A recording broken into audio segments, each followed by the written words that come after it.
Welcome to the Key to All of This with Tim and Dylan. This week we are talking about the Book of Fett. This is one that I'm actually very excited for. This book is going to be a bestseller. Let's just say that. Yeah, I'll read it. Hardcover. Oh, yeah. Don't need the soft cover for this. I want the full book binding. No Kindle. No Kindle. No audiobook. Get that Kindle out of here. Night Audible. Night Audible. Go to sleep, Siri. Scram. Wait, Siri's not Audible. I don't care. I told her to go to sleep. So sleep she will. Sleep. Sleep. So Book of Fett, I'm very excited for this. So we talked in the last episode, Obi-Wan. I was saying that is my favorite thing that's going to be coming out. I was dead wrong. Book of Fett. You are a liar. You sit upon a liar's throne. Book of Fett is my favorite thing that has been announced for the new Star Wars projects coming out. And we kind of dove into what we think the Book of Fett is going to be and who we want to see. But let's dive into it. Yeah. So I think this is going to be like a Kill Bill meets Boba Fett. Mm-hmm. It's going to be the bride's list of people that who have wronged her, but Boba Fett will be in possession of this list, and he will be killing, I think, a lot more people than just the 5 people that were on the bride's list in Kill Bill. Yeah. One thing that I absolutely need is I need to see more bounty hunters. Yes. I want to see IG-88. I want to see Forlom, Zuckuss. Dengar. Obviously like Dengar. Oh my God. But, Bosk. Bosk was the other one too. Yeah. We could even see, well, this takes place after Return of the Jedi. So I was going to say Greedo, but Greedo's long gone. Yeah. And also I think IG-88 might be dead. Wasn't he killed on Bespin? Or like IG-88 was going to capture Han Solo, and then is this canon? I don't know. I forget if this is canon or Legends, but I think IG-88 may be dead. I could be wrong though. Yeah, so it's possible. This might be edited out, or this could be extended for hours. I'm going to cut the audio and then just make it last longer. So if you could slow it down, he's still alive. That's it.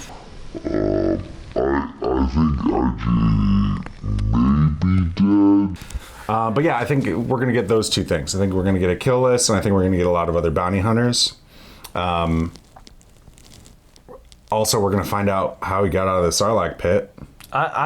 We better find out what happened there. Mm-hmm. You know, there's been theories and conjecture based on Legends, him using a thermal detonator to get out of there, like covered in like acid burns. Yep. But clearly that didn't happen because his armor is still intact. And Beskar.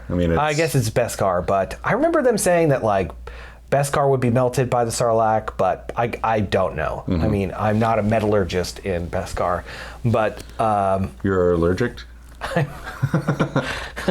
I'm allergic to Beskar. I'm allergic. But I mean, you can see that his face is kind of like scarred up and he's bald and stuff. So we have to get a backstory on the Sarlacc, how he got out, and why go back to Jabba's palace? Why take over the Hutt's Why throne? now, too? Clearly he's been training with or working with Sand People because he has the Gaffy stick.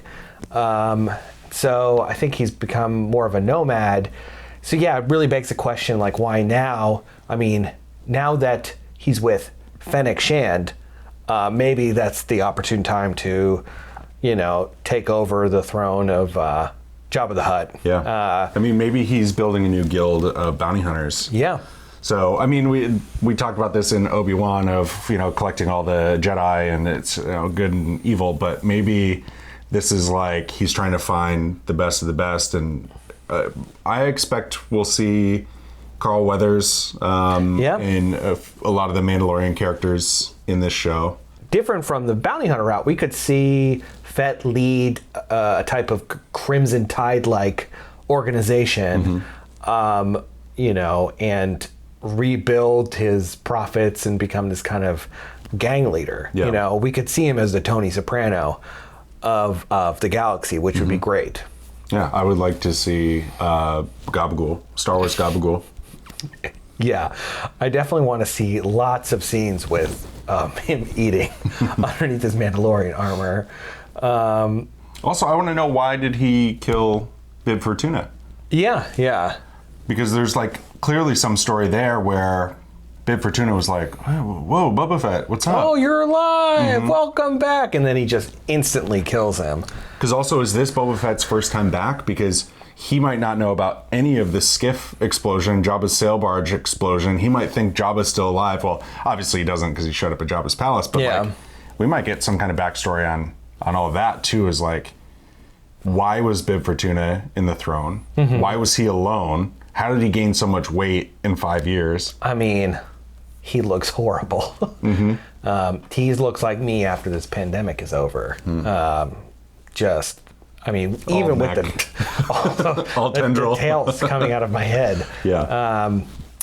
I think that there's a lot of bases to cover of why Fett is ruthless. You know, he is as ruthless as they come. And if he is as ruthless as they come. And if he survived the Sarlacc pit and got out within, I don't know, a year, I feel like he's going right back into bounty hunting. And the fact that he hasn't is a little strange to me.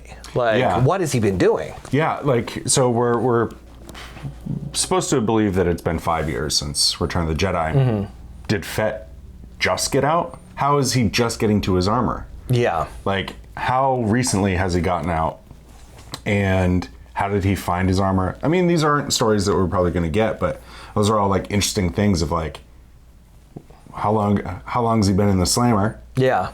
And got out? What's his obsession with the Hutts and everything? Because he seems to have been paid well. Yeah. But also, he's probably going to have Han Solo on his radar. And I would say Han Solo and Mace Windu are going to be like two big names that he wants to go after. Now, do you think that if Han Solo returns, they would get Harrison Ford to like walk through the part and then do the same kind of de-aging process they used for Luke Skywalker in The Mandalorian? How do you think that happens? I could see Harrison Ford returning to Star Wars. I mean, he basically said he was done with Star Wars at 7 and he wanted to be dead and have it over with, but then came back in 9. So, I mean, it's Disney money, so they can get him to come back. But I think with the backlash of how Luke looked at the end of Mandalorian, that they would most likely do some kind of like deep fake thing. I could see Alden coming back, playing Han again, but I think that they would do a deep fake over him so he actually looks like Han Solo, because he didn't look anything like it. I mean, he looked similar to it, but Han Solo, I mean, you've got a unique nose. If you're not Harrison Ford, you don't look like Han Solo. Yeah.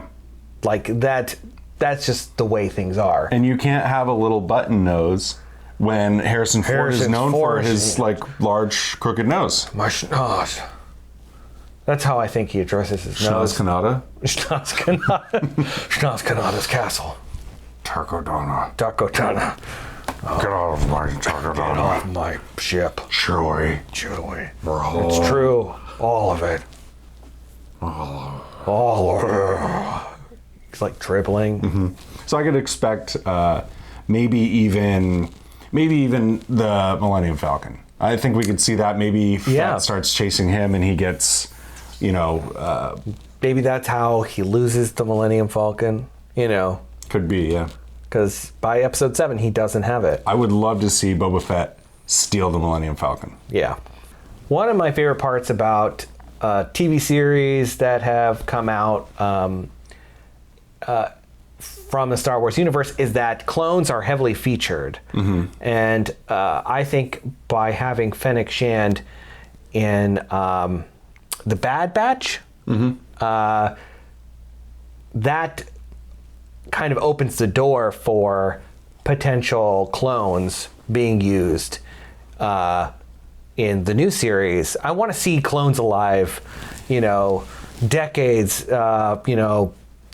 50 years after the Clone Wars. It's a great idea. What if Fett is trying to hunt down all the clones? Yeah. That'd be incredible. For genetic copyright infringement. Mm-hmm. That's my daddy. That's my daddy. Also me. Mm-hmm.